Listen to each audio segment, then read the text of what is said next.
Welcome to episode number 11 of NBA Talk with Jaywalk. I'm your host, Jonah Walkenfoos, and you have found the podcast where we're going to be talking about NBA news and just more random stuff like that. So today we're going to be talking about the all-NBA teams as well as the all-defensive teams and the all-rookie teams that have been announced. We're going to be doing the NBA Conference Finals predictions and preview, and then we will also be doing an NBA team preview on the Portland Trail Blazers. So make sure to stay tuned.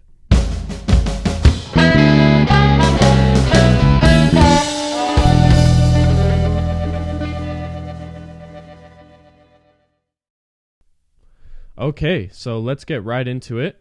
So the NBA has announced the all-rookie teams, the all-defensive teams, and the all-NBA teams. So just to clarify, the all-rookie and all-defensive teams only have two teams on just that are announced, and they only have two teams. And then the all-NBA has three teams. So let's first name out the the all-rookie first team. So the first team goes to Chet Holmgren, Jaime Jaquez, Brandon Miller, Brandon Podziemski, and Victor Wembanyama. So this team right here is the team of essentially the best rookies of this last season based off of votes. And then the all-rookie second team goes to Keontae George, Gigi Jackson, Derek Lively, Amen Thompson, and Cason Wallace. So congratulations to those rookies. They, I think all of them have a really bright future with their teams and just their future in the NBA. So congratulations to them. And let's go on to the all-defensive teams. So the all-defensive first team is Bam Adebayo, Anthony Davis, Rudy Gobert, Herb Jones, and Victor Wembanyama. And then the all-defensive second team goes to Alex Caruso, Drew Holiday, Jaden McDaniels, Jalen Suggs, and Derek White. So basically, these are just voted the best defenders of this last season in the NBA. And obviously, I believe it's that rule where you have to play 65 games in the NBA season to be able to get this, to be able to attain any end of season awards. And these players definitely did it well, and they were able to lock up realistically your favorite player. Sometimes not, but these players were very good defensively.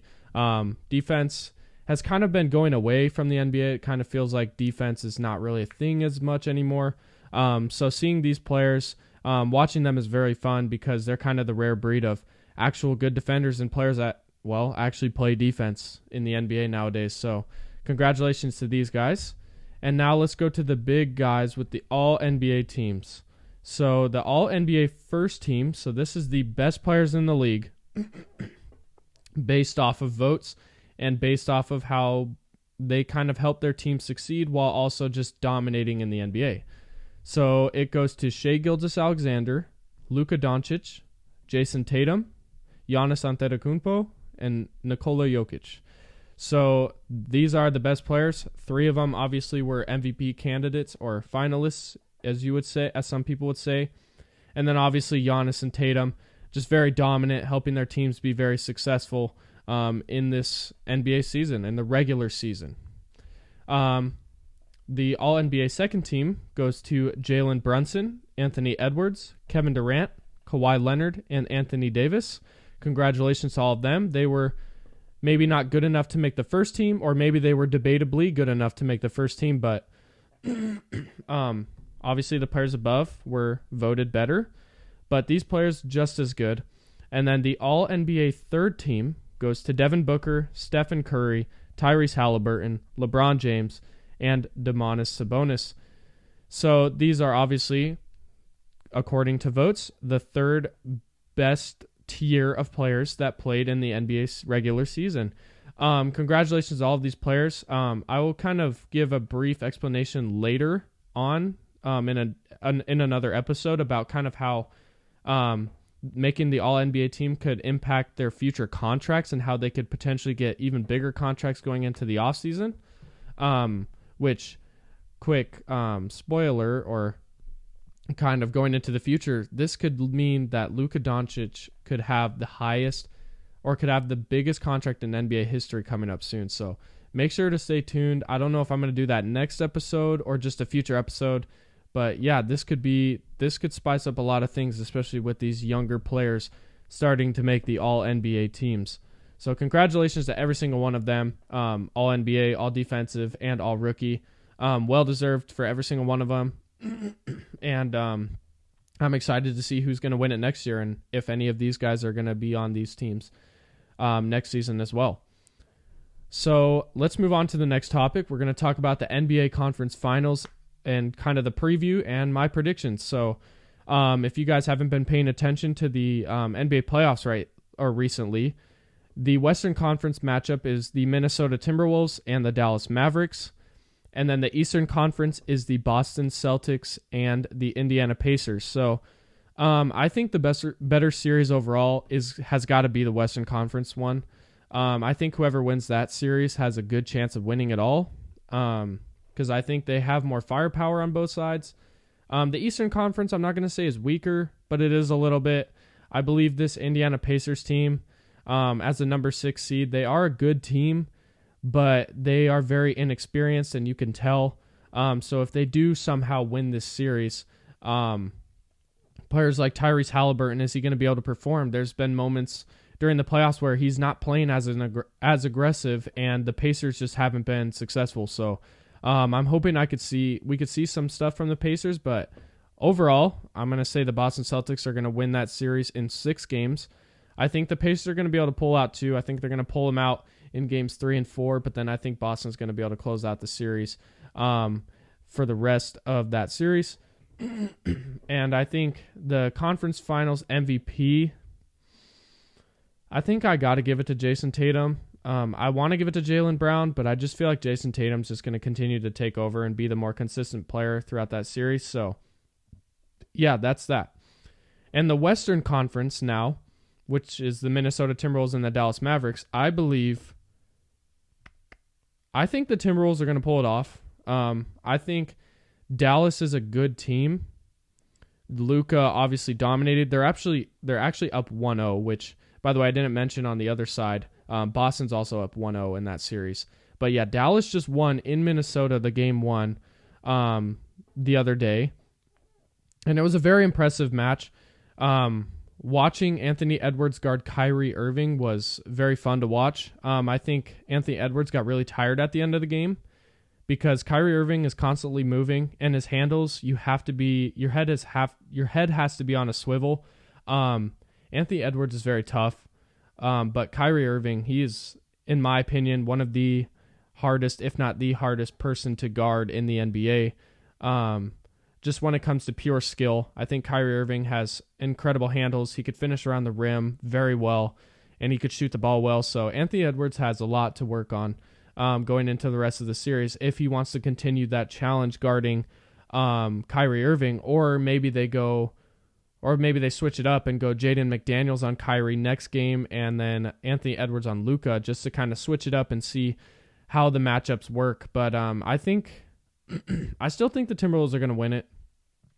They really didn't have an answer for Rudy Gobert and Karl Anthony Towns. And they almost found a way to win that last game. So I think the Mavericks are good. I just think Derek Lively and Daniel Gafford aren't going to be able to handle Rudy Gobert and Karl Anthony Towns for the rest of this series. I think they'll be able to do pretty decent, and I think they'll be able to hold their ground solidly, but Karl Anthony Towns and Rudy Gobert is just a great duo, and I think they're going to be able to pull it off, and Anthony Edwards is going to be able to find his way. So yeah, I think the Timberwolves are going to win, and then the Western Conference MVP, I'm going to probably have to give this to Karl Anthony Towns, actually, because I think he's going to be the deciding factor of them winning this series. Like I said, I think Derek Lively, and even if you want to consider PJ Washington and Daniel Gafford, they're going to have a hard time having to guard Karl Anthony Towns. And I know PJ Washington and Derek Lively and all them, they kind of dominated against the Thunder, but they were a lot bigger than the Thunder. The Thunder didn't really have many bigs. The Timberwolves has more bigs. And obviously I know Dallas took game 1, but overall I think Minnesota's going to take this series. And I know I just went on a little bit of a rant, probably repeating myself 20,000 times, but I do think the Timberwolves are going to win. So, yeah. And then we're going to let's finally talk about an NBA team preview, which goes to the Portland Trailblazers. This team finished the season tied with the third worst record in the NBA with a record of 21-61, which the only other team that was tied with them for third worst record was the Charlotte Hornets, which we will be doing next podcast episode. We're kind of going from the bottom of the league to the top of the league, and we're kind of going from that angle so I could talk about the NBA champion at the end. This Portland Trailblazers team is young. I think that's the key word for them, and the key thing for them in the future is they're young, they have a lot of raw talent, and they need to develop their players. Some key players on their roster currently is Scoot Henderson, Jeremy Grant, Anthony Simons, DeAndre Ayton, Malcolm Brogdon, and Shadion Sharp. There's other players like Robert Williams if you want to consider that, but I think those are the key players on this team currently. They just have I think they have a really solid roster overall. Like I said, though, they're just young, they're inexperienced, they have a lot to work on, but they're going to be a very fun team to watch in the future. I think Scoot Henderson still has a ton of potential. He didn't have the greatest rookie season, but I really do think that he's going to pick it up. I think he had some struggles at the beginning of the season, but towards the end, he started to really look like the Scoot Henderson when he was on the G League Ignite team last year. Anthony Simons is just a bucket getter. He's going to be able to go out there and get a ton of buckets. Lights out shooter, very athletic, very fun to watch. Jeremy Grant, just kind of a two-way player, shoots the three well, good shot creator, plays solid defense, can guard honestly 1 through 5 if he really wanted to, maybe a small ball 5, but yeah, he's a very versatile defender, works very hard offensively as well on getting buckets for his team. DeAndre Ayton, I think the problem with him is his lack of effort. I think DeAndre Ayton's a very talented player. The problem with him is, like I said, he just lacks effort. There's some nights where it just doesn't look like he even wants to be there. But when he does, he's pretty good. Like, he's dominant down low. I think DeAndre Ayton just needs to find that motivation to play day in and day out. And he's been in the league for a couple of years now. I don't understand where he is mentally. But if he can fix that, he will be one of the better bigs in the NBA. But right now, I mean, he's maybe slightly above middle of the pack in my opinion. Malcolm Brogdon's an interesting player. He was a player that a lot of people were looking at the Trailblazers potentially trading him at the beginning of the season when they traded away Drew Holiday and they got Brogdon in return. I think Brogdon's a good player. He's a good scorer. He's strong. He's a bigger guard. I just feel like maybe he could be a trade target, a person they could look to trade away to maybe bring in some picks and some younger assets or some just more veteran presence to be able to help these younger players. And then Shadion Sharp, he was hurt most of the season last year, but he's a very talented player as well. Uber athletic. He's got a decent jumper, but if he's healthy, he could be really fun to watch. Scoot and Shadion could be really fun. And they do actually have the 7th and 14th pick in this draft, which are 2 lottery picks. So I think they could maybe go out and snag a Donovan Clingan, and then at 14 maybe bring in a Jacoby Walter, just to bring some shooting while also bringing in a good solid defender down low, especially since there's a lot of questions with DeAndre Ayton's game.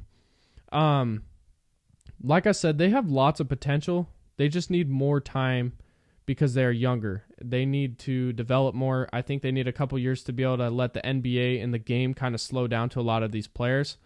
But I don't think it would hurt for them to make a trade for maybe a star player that's already proven to be a star in this league. I think they have a lot of young assets, and I do believe like having a lot of young pieces and a good young solid core is good. But I also think having too much young players is not the best. I think the only reason why the Thunder's working is because Shea's an MVP candidate. If he was not an MVP candidate and he wasn't putting up those numbers, I don't think they would be as good. So I do think they could maybe look to trade some of these pieces to go after a star. And there are some notable players like that they could trade. And I think Jeremy Grant should be definitely one of them with his contract and just he doesn't fit the Portland Trailblazers timeline. DeAndre Ayton, I think you could definitely move him, especially if you can somehow draft Klingon in the draft. And then Malcolm Brogdon as well. Those are 3 very tradable players. I also think you could maybe look to trade Anthony Simons. You can get a ton of assets for these players, whether that's picks, young players that maybe just need a new home, or just young players that have a lot of potential, but like that team isn't in that timeline anymore. They're more in a contending timeline, and they need to trade those players away to get win-now players. Well, Jeremy Grant's a win-now player. Anthony Simons could be definitely a good second or third option on a championship team, and DeAndre Ayton is going to be a really good feasible center. And then Malcolm Brogdon could also be a good starting, if not, or a good backup, if not starting point guard on a championship level NBA team.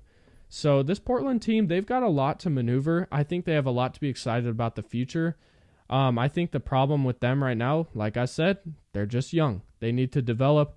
I think this team's going to be a team to look out for the next, in like 3 or 4 years. I think they're going to be a really good team.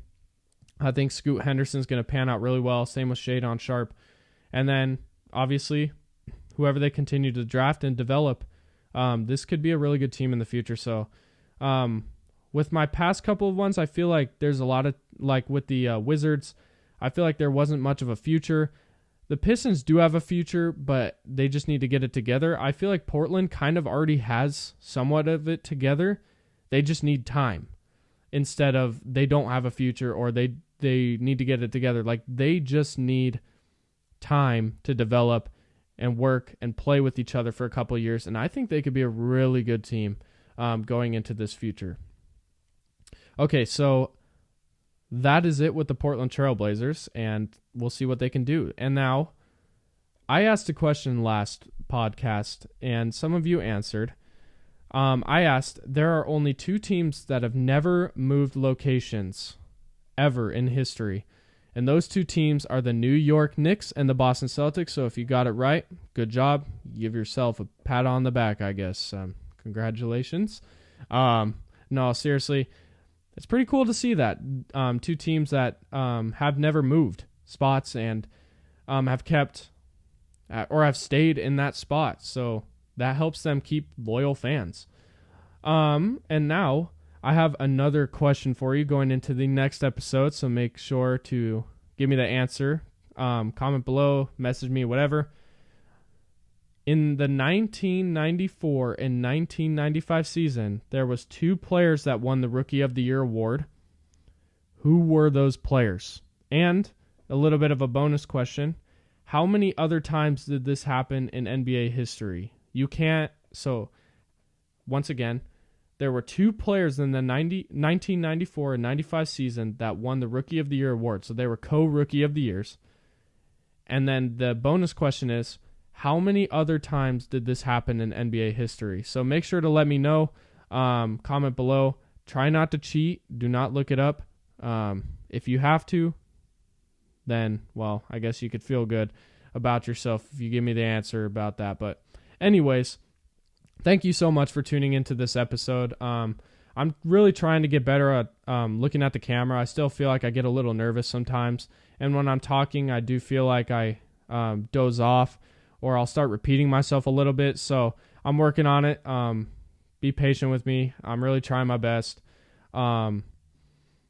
Please give me more advice. I really appreciate every single one of you that gives me advice because I really do like to implement that into my podcast and just so I can get better. I want to hear what you guys have to say too because I want to make you guys feel like you're more involved in the podcast. I don't want it to just be me talking. Like I said in the last episode, I have in my opinion, a really boring voice. So I kind of want to get you guys more involved so you guys aren't just like falling asleep listening to my podcast. But overall, thank you so much. This was podcast number 11. Make sure to stay tuned for podcast number 12. I like to upload the video on YouTube at 8 a.m. Mountain time on Fridays. every Friday. So usually I record on Thursdays. Fridays at 8 in the morning, Mountain Standard Time, I will upload the video and it will be ready for you to watch on YouTube. So share with your friends, share with your family, and make sure to stay tuned for this next episode. God bless.